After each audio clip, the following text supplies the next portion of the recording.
nga sa laban sa Tagbilaran, Bohol, winner pa sa kilig si Sparkle star Eman Baco sa Pacquiao.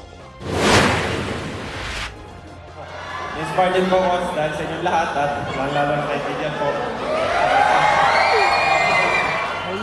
Shout out yan ni Eman kay star of the new gen at Never Say Die star Jillian Ward na nanood ng laban niya. Kasama ni Jillian sa audience ang pamilya ni Eman. Tagumpay naman si Eman na mapatumba ang katunggaling Indonesian boxer. Usap-usapan din online ang big guy trend ni Jillian at Eman na may almost 15 million TikTok views.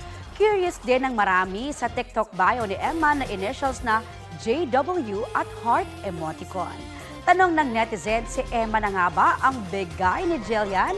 Sa GMA Integrated News interviews noong January, hindi ni-reveal ni Jillian kung sino ang mystery guy sa unang big guy trend niya.